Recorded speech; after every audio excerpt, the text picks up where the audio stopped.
Now, when we talk about the challenges that face our country, and we go home tonight and turn on the news, what are the subjects that we're going to hear about? And what are the subjects that concern you the most as an American? Chances are you hear things about this. Illegal immigration. It's a great concern. We're concerned about the loss of jobs in our nation in manufacturing. I've touched on debt. Our debt's pretty bad. What's the plan for that? Is Social Security going to be absolutely solvent when it's time for us to collect? All of those are a concern. We have an ever-expanding federal government. How can I have an expanding government continue if my debt keeps increasing? The only way to stop debt is to curb spending. And if government keeps getting bigger, I'm just going to, by default, keep spending more. Home foreclosures. Those seem to have subsided a bit, but some speculate there'll be another bubble in the housing market, that it hasn't completely run its course yet. And now we have the Affordable Care Act, Obamacare. That's on the books, and we're going to have to pay for it. It's a reality now. How do we work that in with these other challenges that face our nation? If there's a grand scheme, I'd love to hear it. I know that Congress is talking right now about trying to get through some immigration reform, some immigration bills. Does anyone know what that plan is? Are they going to tell us, or are they just going to release it on us? I find that part of the challenge for our country is the legislative challenge. What I mean by that is, I go back to what the Speaker of the House said. We need laws to uphold our way of life and to uphold our society. But often those things aren't created with any real thought. Sometimes they're just slapped together and put in place to say they solved the problem. They hit it with a hammer. They hit it with money. Will it work in the long term? Will it work with other plans? How do they interact? We have to pass the bill so that we can find out what's in it. Is that how we're going to address all the other challenges facing our nation? I think it'd be nice if we could actually pass some laws that actually made sense, that were clear to the American people, but each law supported the other laws around it to solve all of the common problems. What I think I've done is I've come up with a way to solve some of these significant issues, but all of them in a way that by the time I'm done, you'll see they support one another. The 5 bills that I think we need to pass is one on alien citizenship. And from that, we have to reform our tax code and go with a flat tax. And you'll see that if I do Bill 1 and 2, we'll be able to solve Social Security, move on to reducing the federal government, and then eliminating unions, both in the federal and the state employment. We can't have unions in the federal and state government doing the work. But all of these 5, if we did my plan, all 5 have to be done, and all 5 have to be done in this order. So what are they all about? Let me share those with you. The first one regards alien citizenship. This is just a quad slide that I know you can't see well. But what's the current problem? We have somewhere between 12 and 15 million illegal aliens living in our country. It was first addressed in the 80s ineffectively. And do we have a plan to deal with them? We know that U.S. employers need this cheap labor to fuel manufacturing, but their desire to have cheap labor just compounds the problem and often results in the corporations or these companies getting fines. So here's some of the issues that we commonly discuss. Some say, oh, deport them all. They can't stay here. They're here illegally. They shouldn't be rewarded. Get rid of them. Understand this. We cannot deport that many people. Illinois has 13 million citizens living in the state of Illinois. Would we ever possibly be able to collect that many people and send them south? Of course not. That's not even a rational discussion. I understand the argument viscerally, maybe emotionally, but it's not going to happen. Some say don't give them amnesty. Why not? Well, amnesty lets them break the law and still get rewarded. They don't pay their fair share. They're not earning their way. They're not earning citizenship. Okay, I can see where that's a concern. So what are the challenges? How can I get states and Americans to embrace illegals?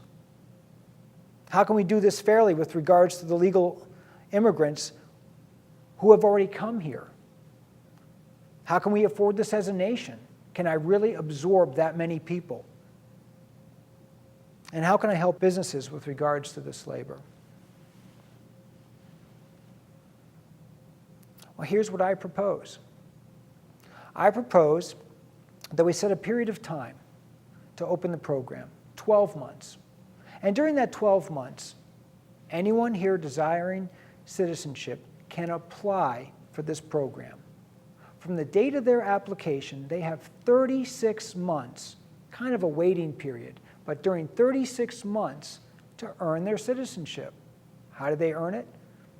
$3,600 per illegal immigrant. Over 3 years, that's $100 a month. If you break it down by days, it's $3.40. That's the first half hour of work they do a day. That seems affordable to me. Not only is it affordable, but if they actually sign up for the program, they'll get a green card. I don't believe that illegals actually do jobs Americans won't do or don't want to do. They do jobs we won't notice.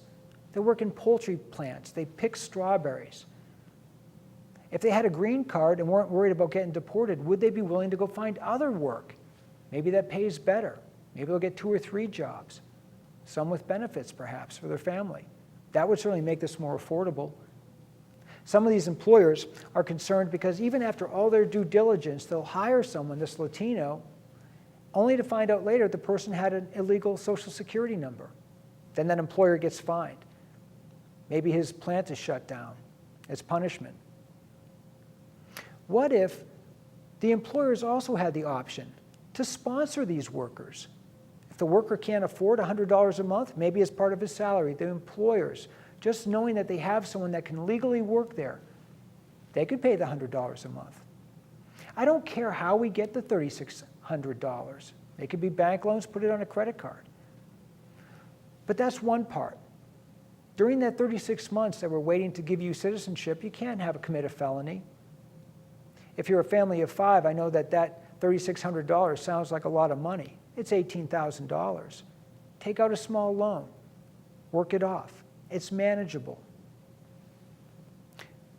The other thing is how do I give citizenship to illegals but do it equitably to all the states? And what I mean is it's easy for some states, maybe a North Dakota, maybe a Vermont, a Maine, to say, sure, give them amnesty, because they're not the states that are absorbing the majority of illegal immigrants.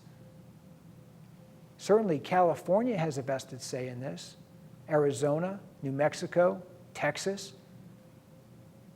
Do they feel the same way? How can I allow them to be rewarded for actually taking these people in? How can I make it affordable? If just 10 million illegal immigrants signed up for this program and agreed to pay the $3,600 over 3 years, that would be $36 billion of revenue. What I would propose is that we fair share it out to the states who have the most applicants. Let the states keep 2/3 of that $3,600.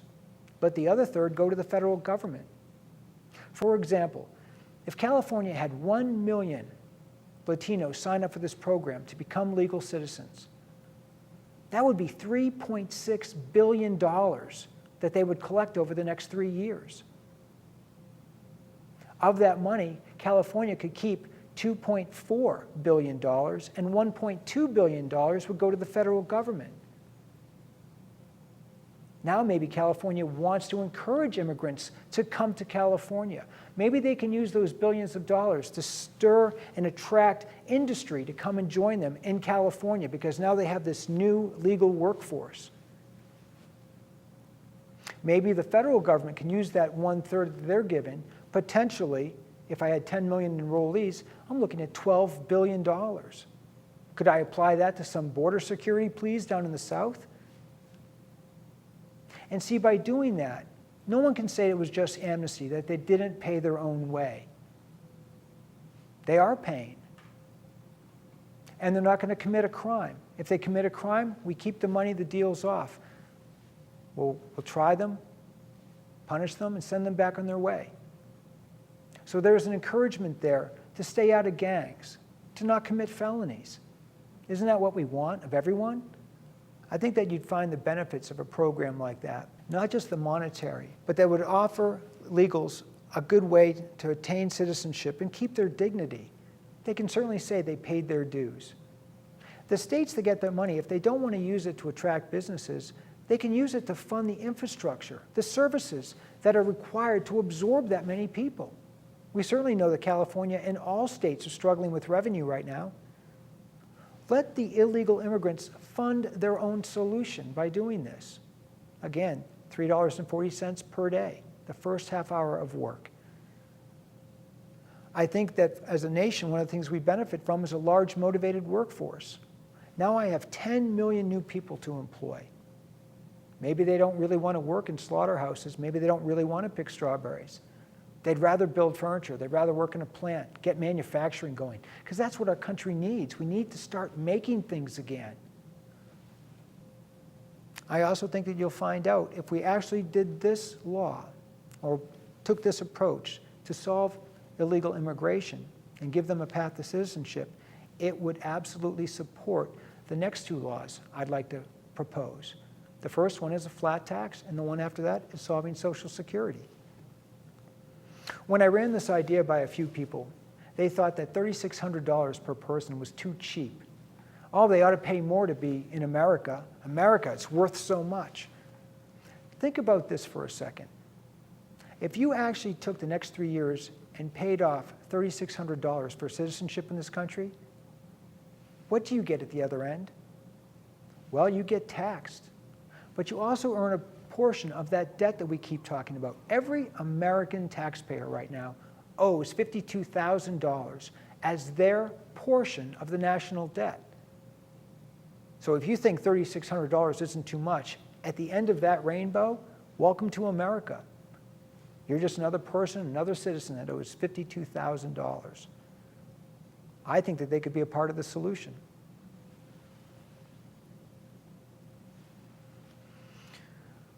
Well, now there's some problems, right? If I have got 10 million new workers in my country, I already have an unemployment rate somewhere around 7.5% right now. Some say it's higher, and that's probably true. It probably is north of 10%. So how can I possibly have 10 million new workers? They're just going to be sitting around unemployed. Well, remember, it's going to take 36 months for them to be citizens. But how about this? What if I try to kickstart my economy, break out of the doldrums of this recession, and get manufacturing going in our country again? 70% of our GDP is services. 18% is actually manufacturing, and less than 2% is agriculture. So what if we proposed a flat tax? See, our current system, it punishes productive behavior. People don't understand what I mean by that. So let me give you an example. Assume that our nation is actually a cruise ship. It has a crew, a captain, and a lot of passengers. The passengers are the very reason the cruise ship even exists. If there were no passengers, there'd be no cruise ship. Their payments keep that thing going. Now suppose that cruise ship, by reckless navigation of the crew, strikes something in the water, puts a hole in the hull. The ship is now sinking, but instead of water, in my example, we're sinking from debt. There's only two ways to stop a sinking ship. You seal the hole where the water's coming in my case, debt, or you bail out that water at a rate faster than is actually entering the vessel. So in this example, let's assume that the ship is sinking. The crew asked the captain, "Captain, I think we should ask the passengers to start bailing water in order to save the vessel." The captain agrees. But instead of giving every passenger a bucket, they only give half the passengers a bucket. The other half don't have to bail. So the 50 with buckets begin to bail to the best of their abilities. They're bailing the water and bailing the water. In fact, 5% of those people with buckets are bailing at an incredible volume. In fact, they're making up 60% of the water being expelled from the ship, 60%. But it's still not enough. The ship continues to sink. and the crew has done nothing to repair the hole. In fact, they seem to keep enlarging it. After a while, the crew approaches the captain and says, "Captain, the ship still is sinking. Should we issue buckets to all the passengers so everyone can start bailing?" And the captain says no. But looking at the 5% that are bailing so well, instead he says, "Give those 5% bigger buckets." That's our tax code right now. And at some point, the people doing all the bailing for all of our benefit, they're going to put their buckets down. This year, the federal income tax for the top earners of our country is 39.6%. And that's just for their federal tax. Think about that. So I would make the argument that our current tax system does in fact punish productive behavior. I think that if you ever pulled the tax code, it is so complex. Even researching for this little project here, very complex. High marginal tax rates hinder global competition and kill jobs. We all know that's true. That's why China, that I talked about earlier, is manufacturing so well. A lot of that stuff they're manufacturing is for our companies. Imagine if those companies had a tax system that actually rewarded them to bring that back here within our own borders and employ our own Americans and put made in the USA again. Our system also, as my example with the cruise ship, it taxes the fewest number of Americans. So some of the issues when we talk about it. Is there insufficient tax revenue for federal budget deficit? Yep. This year we brought in a record volume of taxes for 2013. More revenue than we've ever brought in history. And yet we're continuing with quantitative easing. We're continuing to see our deficit grow. Our deficit grows by $400 billion a day. Stimulus failures have actually compounded this problem. And how is that? Well, I showed you how the Fed will take out IOUs that are done in our name through US Treasuries, and they push the money into our economy. But it hasn't kickstarted the economy, and I'm still stuck with that debt. And the more stimulus I try to do, the more debt I'm going to have. I think that stock market uncertainty is important too. Some of the biggest accounts in Wall Street aren't individuals, they're states. They're the state of Michigan, the state of New Jersey, the state of California. They represent the pension plans of those state workers. I got to find a way where a tax code will help kickstart our stock market and our investment markets. I want to find a way to address growing foreclosures. Roughly 47% of households paid no federal income tax while enjoying the same level of services of all Americans in 2009. What's the solution? Well, my idea for a solution would actually be a flat tax, where there'd be no federal income tax on the first 20% that an individual earns. So the first $20,000, it's absolutely free. But after that, that individual would pay 15% flat tax. So if an individual actually earned $30,000, they get the first 20 free, but the last 10 gets taxed at 15%. That's $1,500. Is that unreasonable? If I pay $1,500 on $30,000 of income that I earned, that is a 5% tax bracket. I need everybody on this ship to take a bucket and bail to the best of their abilities. I consider that fair. For corporations, I would say that they need to be in a 20% tax bracket. Flat tax for all business owners, all corporations. Right now, the corporate tax is 35%. If we put it down to 20%, that is a 15% savings for those corporations.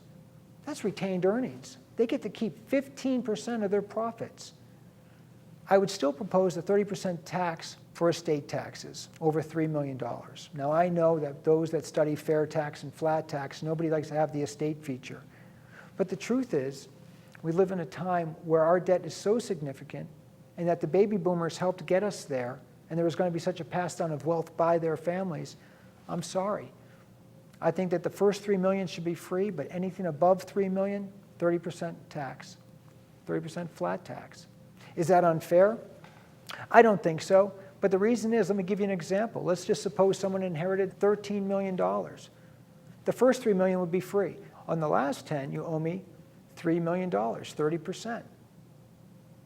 So you're actually paying tax of $3 million, you're keeping $10 million. But here's what's great for your families.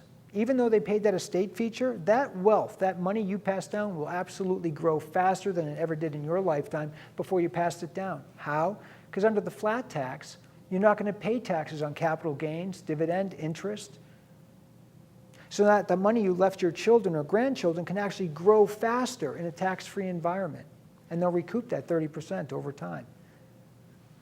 So what would the benefits be? I mean, besides just rewarding productive behavior, it would eliminate loopholes. That would actually expand the base of people actually paying taxes, paying the full amount. We'd encourage savings and investment. I know this doesn't sound right, but actually if you took and taxed corporations at 20%, that's 15% more profit they get to keep. That increases retained earnings. And that's the whole PE thing. But the market will necessarily rally. Is that good for us? Of course it is. It stimulates savings, but it's also good for all my unions out there that have those big pension funds in the stock market. I need the stock market to rally. I need that principal to grow so that we can continue to pay the promises that union members and other pension holders were offered. It stimulates consumer spending. Isn't that what stimulus is all about? If people can actually keep more money in their pockets, won't that be spent at stores? Won't that stimulate the economy, but also give them goods and services that they want to have? What about stimulating employment? Wow, imagine if a corporation, instead of paying 35%, paid 20%. Again, that's 15% more revenue. At least retained earnings, more of the profit they got to keep. Now they can more easily afford manufacturing here, more easily afford to bring on more employees. Hey, maybe they can even more easily afford to keep people on full-time employment and can give them health benefits again, which seems to be a challenge for our country right now. I believe that would stimulate new businesses and new business development. Right now, in these uncertain times, when people feel like they're just being taxed to death, they're afraid to start new businesses. And certainly corporations have moved overseas. I think in a 20% tax environment, corporations would return home. And people that want to be small business owners will actually open up those businesses. And not be afraid of what healthcare costs might be for their employees because, hey, they just got a 15% boost in profits. It certainly reduces filing costs for the federal government. Would I need as robust an IRS as I have right now if I went to a flat tax? Certainly I wouldn't. It creates a larger fairer base of taxpayers for revenue, and it rewards current taxpayers with a one-time raise. Think about that. What's that one-time raise? Well, if you've been paying 28% or more, how good it will feel to jump down into the 15% tax bracket. And for the next year or two, be able to dig out of debt perhaps, or actually reward yourself by buying some of the things you've been trying desperately to save for these last few years. Again, I really believe that 15% retained earnings for corporations actually makes the Affordable Care Act affordable for corporations once again, and still will encourage them to come back domestically for manufacturing. But more importantly, if coupled with the 10 million new citizens we're creating with our immigration bill and this new tax bill, I believe that we can find a way to bring manufacturing back. Okay, here's one that is really critical. Social Security. I don't think there's a person out there that isn't concerned whether or not Social Security will be available for them. It is the largest federal budget. It is also the largest entitlement program in the entire world. It must be addressed before any other meaningful measure can be taken to rein in federal spending. What was life like before we had Social Security? You know, back before the 1930s, 1936, I believe it was actually enacted. But before then, the idea that retirement was actually a lifestyle, that was a foreign concept to Americans. They knew you just had to work. But if you asked them, what's your plan for old age? They always wanted to own their home. I remember my grandfather saying how they burned the mortgage in the fireplace. See, it didn't matter if you had a 2-bedroom, 1-bathroom shack. If you owned it, you had a place that you could call home. Nowadays, it's become more difficult to actually afford homes, and we've gone through this terrible foreclosure process. What I want to do is make home ownership again part of your financial planning when you slide into your retirement years. Social Security today, you pay 6.2% of every dollar you earn into Social Security. That means for every $100, the federal government gets $6.20. This amount is matched by your employers, and most people don't know that. So even though I'm paying $6.20, my employer is matching that, and Social Security is actually getting over $12. The taxable salary ceiling is $113,700. There's a ceiling to Social Security? Absolutely. If you make more than that money, than that amount, that ceiling, you don't pay any more Social Security tax. And yet it's the biggest unfunded entitlement program in the U.S. How is it that those that make the most money stop paying in the Social Security that desperately needs the money? The normal age of retirement right now is 67. There's a confusing ratio to figure out when exactly you could collect it because the laws have been changing. But right now, 67 is the normal age of retirement. Problems. The problems I have with our current Social Security program is that if you die, if something happens to you before you hit retirement age, even though you've been paying in all of this, which actually represents your hard work and your wealth, you get nothing. Your heirs get nothing. Even though you did all the work and paid all that money. People who earn in excess of $113,000, they're not actually taxed on 100% of their income. But yet everybody that makes $113,700 and less is taxed at 100% of their income. Social Security insolvency threatens the benefit of everyone participating in the program now. This problem has gone on for 40 years. We know it's a problem, and we've still done nothing to resolve it. And again, this is the largest government program in the world, and it's something that we must solve. If you look at it as a problem and say, well, what are my options? What are steps I could actually take to fix Social Security? There's 4. You could raise the age of retirement, but that kind of seems like a bad thing to do if you're actually using someone's mortality as a way of reducing your payments. You want to collect their money as long as they're alive, but then you want to shorten the period that they can actually enjoy the benefits. But raising the age limit is one. Reducing the benefits. What if I just don't give people as much? Raise the current tax rate. Wow. Raise taxes again. We hear that a lot. That's never received as a very popular solution. Or expand the base. How do I expand the base of the population? That seems like something that's almost impossible to do in any meaningful fashion. Actually, in my plan, I do all 4 of these. It's like my David Blaine magic trick. I'm actually going to do all 4, and I think you're going to find out that it works out to be a much better deal for Americans than what we currently have. How does it work? Remember the old analogy of a lockbox?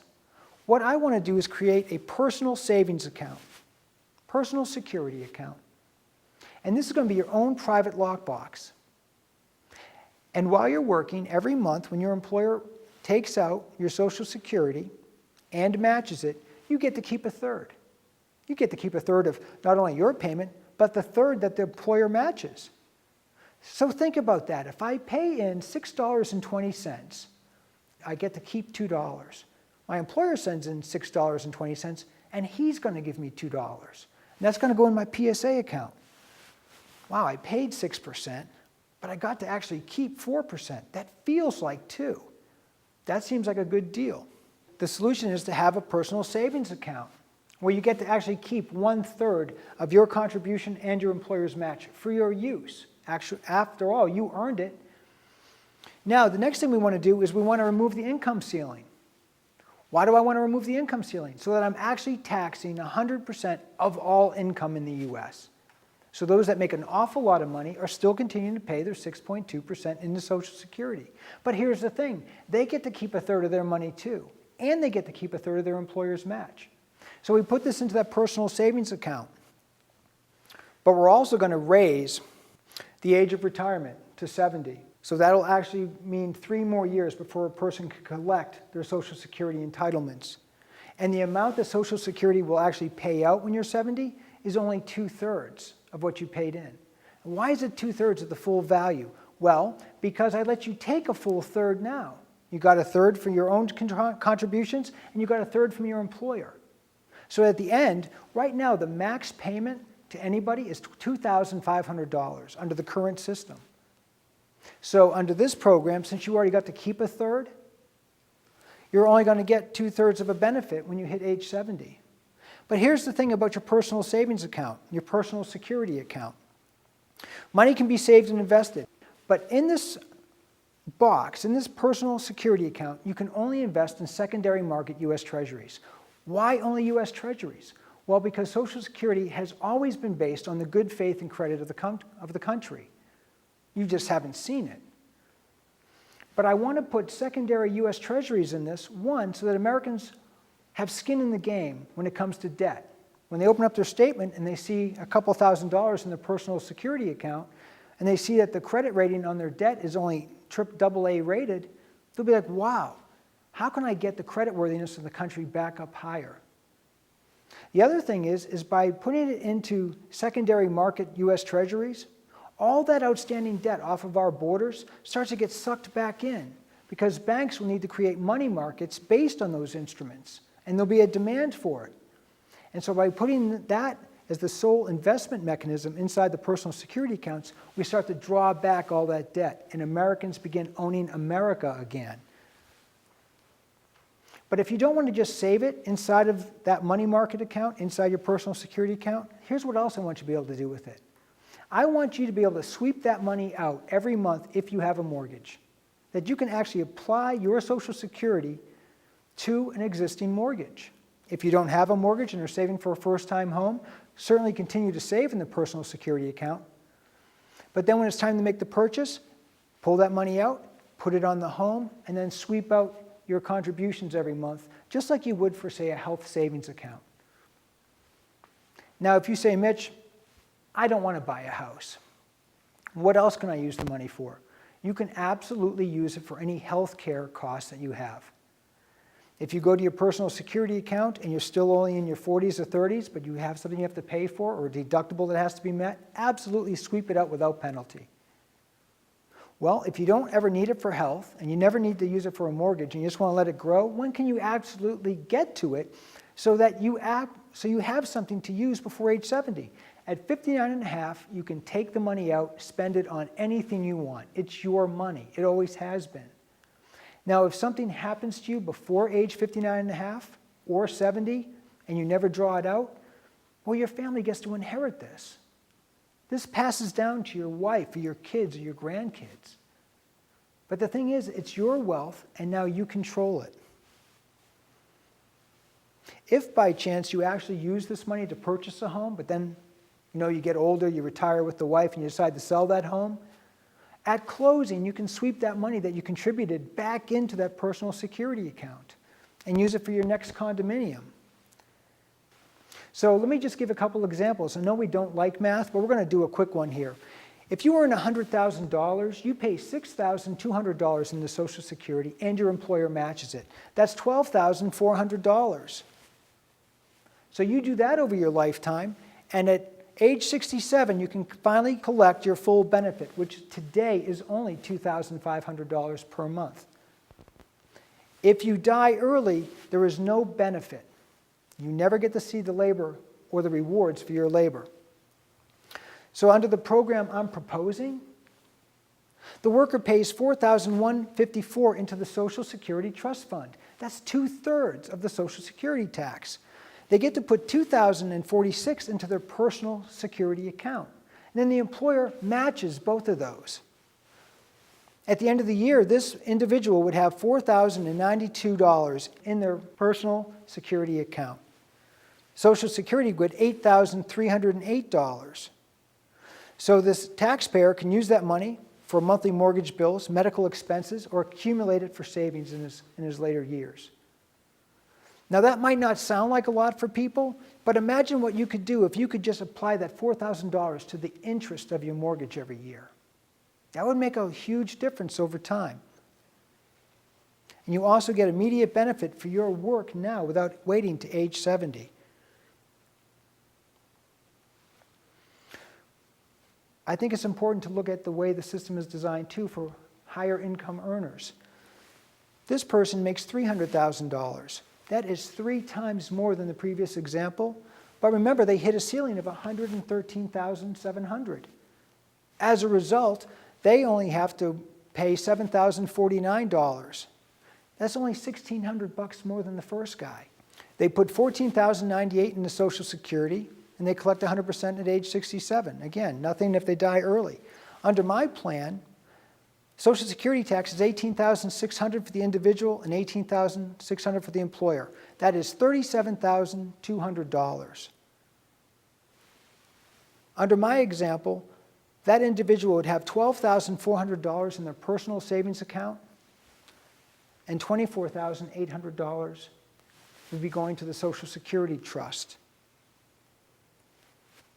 Let's look at an extreme case. Some people make this kind of money in this country. Let's suppose an investment banker earns $10 million in 1 year working for a major bank. Today, that investment banker, even though he makes 100 times more than someone that earns $100,000, still only puts $14,098 into the Social Security Trust. Under my program, the Social Security tax, because I removed that ceiling, would be $620,000 for the individual, $620,000 for the employer match. The total Social Security tax is $1,240,000. The worker pays $413,000 into Social Security, keeps $207,000 for his own retirement account. The employer matches both. So in this personal security account, they have $414,000 and $829,000 going to Social Security. That is 50 times more than Social Security collects on a $10 million salary. That's how you save Social Security. Now, I know people will be like, Mitch, nobody is going to want to pay 6.2% on top and then have an employer match it. I got it. It sounds like a lot of tax. But remember what I did? We had to have a flat tax before we got here. You're only paying 15% on that $10 million as it is. Let's walk through it. Under the current tax law, the investment banker is paying 39.6% for personal income tax. His employer is paying 35%. But if the employer goes down to 20% and he goes down to 15%, that just made this program very affordable. The 6.2% with the match is now affordable. And remember, most corporations like McDonald's, almost all of their employees make under $113,000. It's only the very top tier. Using those numbers, what you would see is that $14,098 would go to Social Security. The individual pays a federal income tax these days of $3,960,000, and total income tax plus Social Security tax is $3,974,098. But if you couple this plan with the flat tax, and you do all this math through, the banker ends up getting to put $414,000 in a personal security account, $826,000 gets sent to Social Security Trust. Total income for the individual under a 15% flat tax is $2,120,000. That is $1.8 million less that he has to pay in taxes, even though he's paying so much more for Social Security. That's the way we get to correct this system.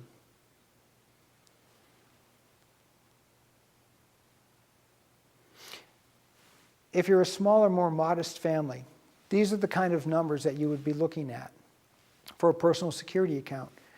If you accepted this program, your annual savings on a $50,000 salary would be about $2,000. Now in 10 years, that's $20,000. That doesn't sound like a lot. In 40 years, it's $80,000. For a young couple making $35,000 and $30,000, it's $2,600 a year. Now, That will come out to $26,000 over the next 10 years. And they can sweep that money out if they want to apply it to medical costs or to their homes.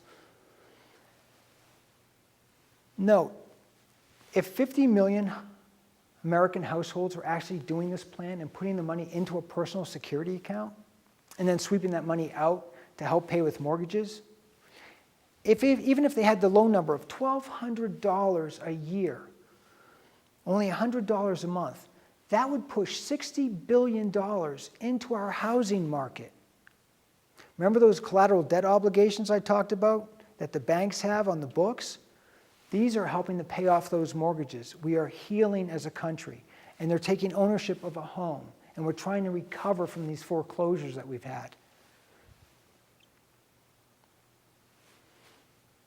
I think that if we look at the bill in summary, we raised the retirement age from 67 to 70. Just that little bit, that 3 years of savings, actually saves over $100 billion a year. That is $1 trillion in 10 years of money that's not paid out. We raised the Social Security tax by actually removing that tax ceiling. We reduced the benefits of Social Security in 2 ways. How do I reduce the benefits?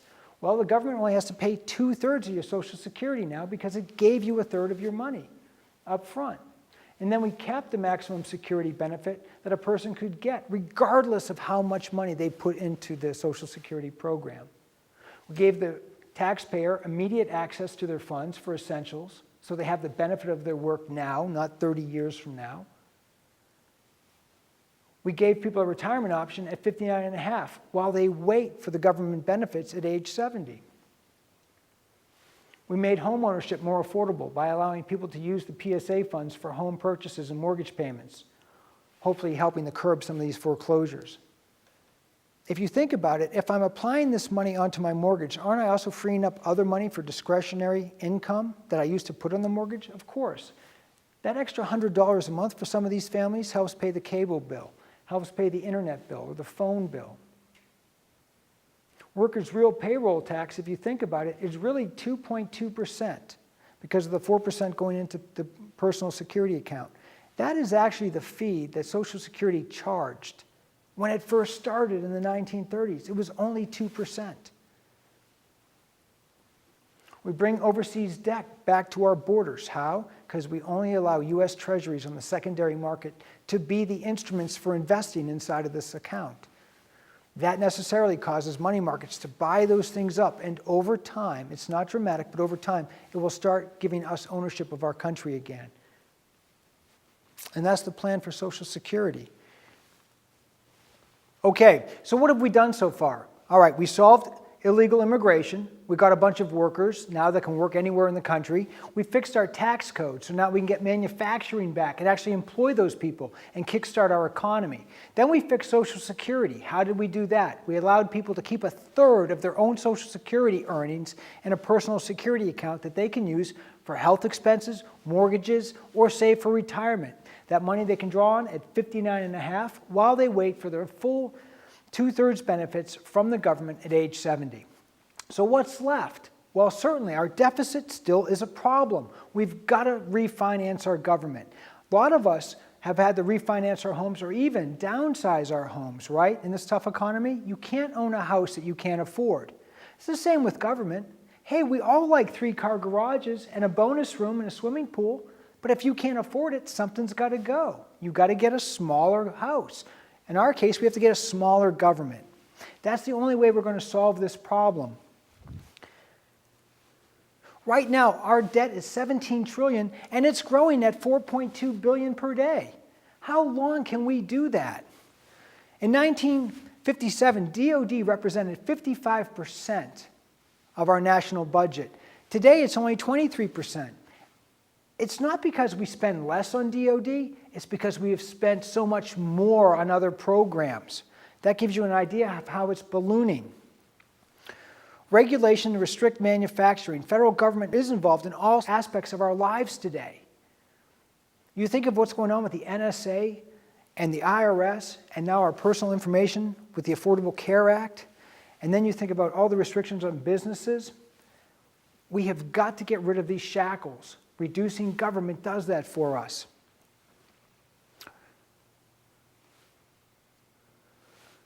In the last 50 years, we have only balanced our federal deficit twice, actually balanced our budget twice. That was 1957 and 1998.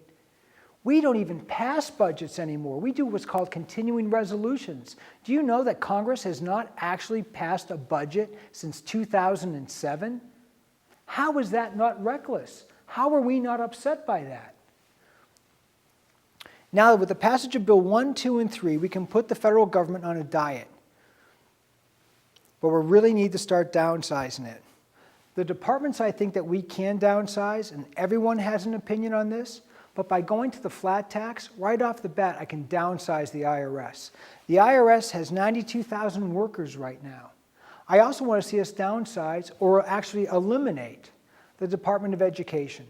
Listen, I love education for kids, but I think that that's something that states can better serve themselves. The Department of Education has a discretionary budget of $80 billion a year. Well, in today's world, that doesn't sound like a lot, but in 10 years, that's $800 billion. And with annual increases, really in 10 years, that's $1 trillion that we can save if we eliminate the Department of Education and let the states take care of their own schooling for their children. I also want to see us get rid of the Department of Housing and Urban Development. I know that we've had it for a while, but you know what? At the end of the day, again, that's a state issue. Government never does any of these jobs well. States always do. And states, actually having more control and getting rid of the federal government, it will actually make politics more local again. So what do? We're going to eliminate a lot of federal departments. We're going to get rid of the IRS, at least by 40,000 workers, because we don't need them now to fill out and audit all those tax returns. We've gone to a flat tax. We eliminate the Department of Education. We let the states do it. We get rid of the Department of Urban Development. We let the states do it. But how am I going to do that and actually do it in a humane way? Listen, I'm going to keep paying that payroll and those pensions if I don't eliminate those departments. So how about this? How about those federal employees that I'm terminating? Let's give them 1 year of absolute severance. Here's a check. If you made $80,000 last year, I'm going to give you a check for $80,000 to leave. And if you've been with us for more than 5 years, whatever the pension promise is, I'm going to honor that too. Mathematically, I'm in such a bad spot, I wouldn't even mind giving them 2 years of severance.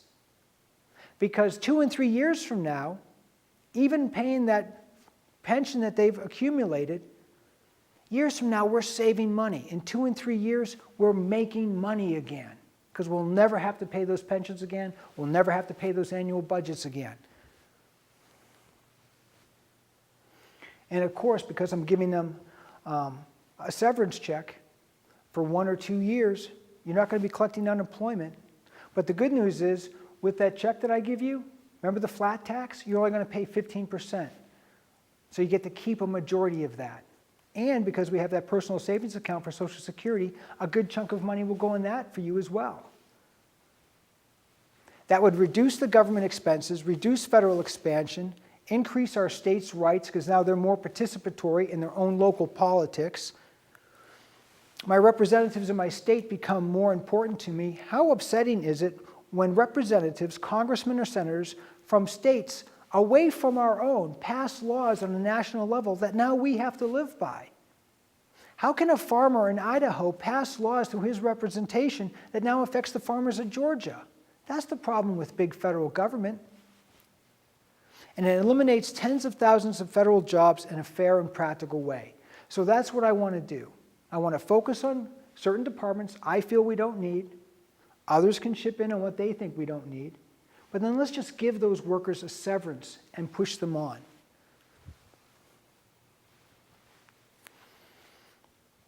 Now, while we're also addressing the size of our government, we have to address how we staff our government.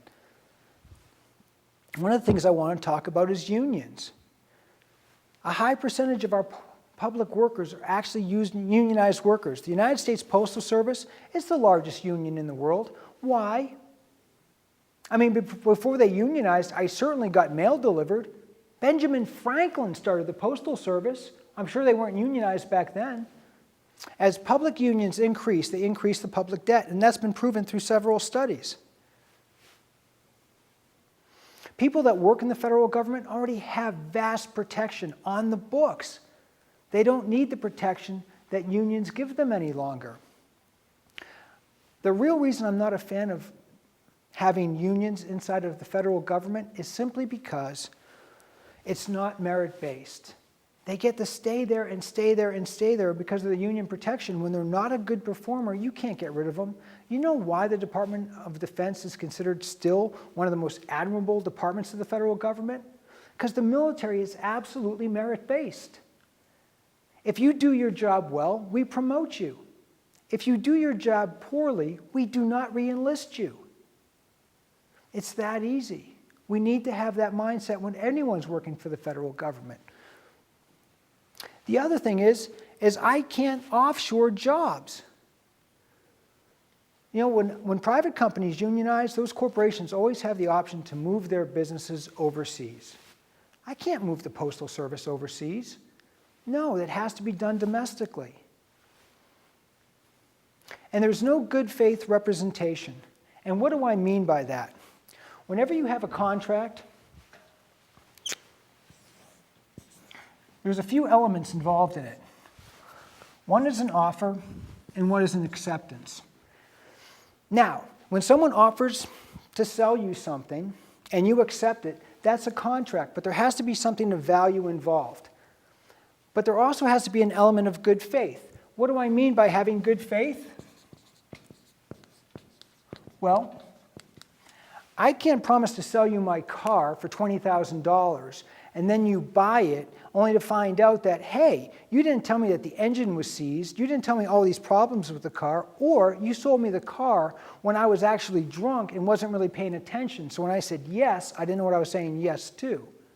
I can't form a contract with someone that is special needs because they may not understand the terms of the contract. That's called good faith. Every contract must have good faith. Now, I do not believe that there is good faith with unions. And how do I mean that? Real simple example. With the economy that we've had, many people have been looking for work. Sometimes they've had to relocate to find those jobs that they could to support their families.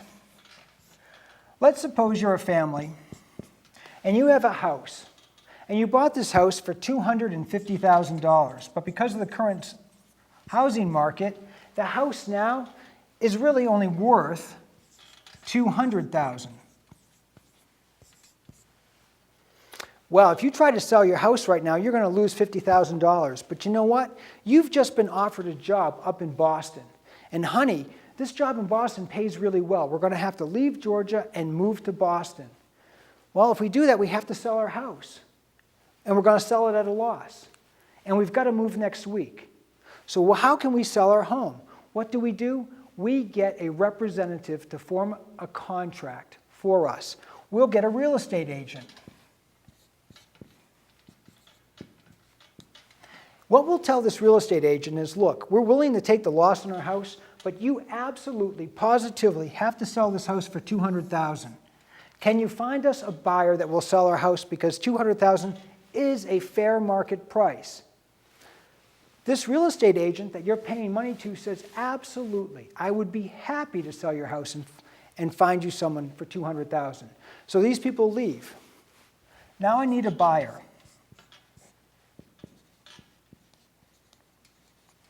This buyer is interested in the house for $200,000. He knows it's a good deal.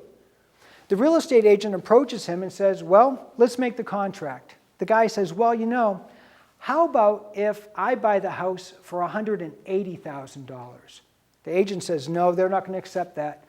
Well, the buyer's persistent. He tells the real estate agent, look, if you can get them to agree to sell the house to me for $180,000, I'll give you $10,000. That way, you'll make an extra $10,000, I'll end up spending $190,000 on the house, but I'm still saving $10,000 myself. The real estate agent, not being the most scrupulous person, agrees. Calls the couple up in Boston and says, look, I've been trying to sell your house. Can't seem to get the price you want, but I've got a guy on the hook willing to pay $180,000 right now. What do you say? So in order to get out of paying their property taxes and paying their monthly mortgages all the time, the couple agrees. Is that a good faith transaction? Of course not. They hired this representative to represent their best interests. But because the buyer offered the real estate agent some extra benefits, it enticed the agent not to be their representative, but to be this person's over here, the person on the other side of the table. How does that apply to unions? Well, if I'm a voter and I elect someone to be my executive agent and to actually represent me and the other voting populace, when they have to deal with unions, what really happens? What happens is the unions, if they're trying to negotiate maybe a new pay package, a new retirement package, or looking to scale down on people, the unions push back and say no. In fact, I'll tell you what, Mr. Representative, if you can get the taxpayers to accept a worse deal, to pay me more money, to give me more extensions, whatever it might be, I'm not only going to get you votes when you run for election next time, I'm going to have my union give you campaign donations. There is no good faith in that situation. And as long as we have unions and lobbyists, there is no good faith because it's too easy for our elected representatives to serve the other side of that contract.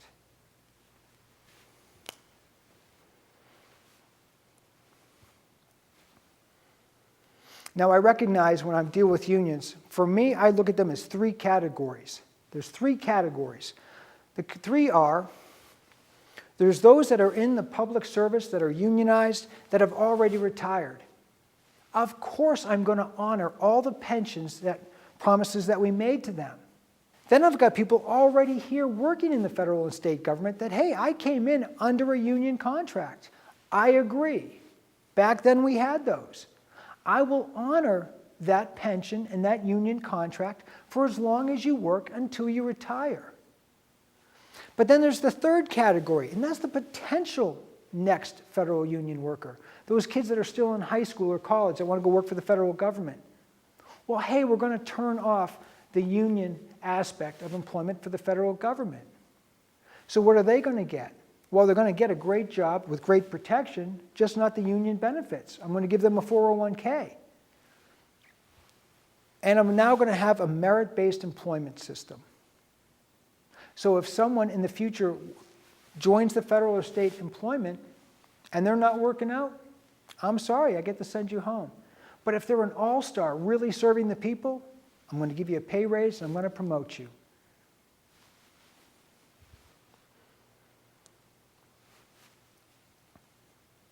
By eliminating unions out there, it restores political representation for voters, reduces expenses on the payroll for federal and state, gives us a flexible workforce because now I can terminate people with old skills that aren't really doing the work anymore and now get someone more robust with fire in their belly.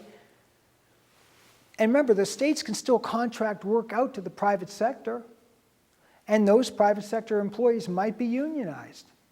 There'll still be highway projects, there'll still be big dig projects, there'll still be bridges in Hawaii that need to be built, certainly. But what it really will do will secure the pension promises already made. Now look, I understand for some union members, they're going to say, that guy stinks. He is so anti-union, I hate him. Quite the opposite. I want you to know that I'm actually seeing our country right now through the eyes of a coal miner in the 1800s. And let me tell you why I'm seeing that. Did you know that in the 1800s, when coal companies were developing coal mines throughout the country, whether it's in West Virginia, Kentucky, Illinois, or Ohio, they would go out to way, way, way remote places where they could buy large sums of land cheap. So these miners would have to go to these remote regions to actually mine the coal. There were no towns, there were no roads, there were no railways. What the coal companies did is they built the homes, they built the stores, they built the churches, they built the schoolhouses. Do you know that in the 1800s, if you worked for one of these coal companies, you averaged $7.31 a week. You earned $380 a year for some of the hardest work ever. And when they paid you, they did not give you money that was US currency. They gave you corporate script. This script currency couldn't be spent anywhere else except at the company's stores. The script could be used to pay your rent, but it had no value away from the company. And even though this is a profitable company selling coal, they kept the hard currency, back then currency backed by silver and gold, for themselves. And they gave the workers the worthless paper script, but they would just honor it. If they did not have enough money to buy the lamps, the groceries, the things they needed for their homes, the company was very quick to be very generous in extending credit.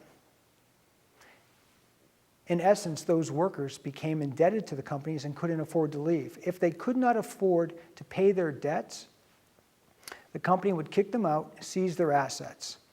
And of course, if they had had money, it's worthless anyplace else. Right now, my point on that is if you look at our nation, we are like a bunch of monetized carbon units. We are like those miners. Those mining companies would do everything they could to claw back that meager salary that they even paid the workers. They get it back through the rent. They get it back through selling them groceries. They get it back through the sales of goods through their stores. And sadly, a lot of Americans now don't see that analogy, that the government now, even though we're earning money, is clawing back through taxes all of our hard savings, and we're becoming a debtor's prison. Every American owes $52,000 right now. So no, I look back at those miners back then in the 1800s and I see a parable, except that now it seems that my government has assumed the role of the old mining corporation, and all of us have been treated like the miners. So that's my story. So what have we done? With these 5 bills focused on making us financially responsible again, because remember, we need to have moral fortitude, financial responsibility, and a strong military. I focus on the financial responsibility. We found a way to unite the country. By passing Bill 1, we make 10 million new citizens. We create $36 billion of revenue that can be shared between the state and the federal government.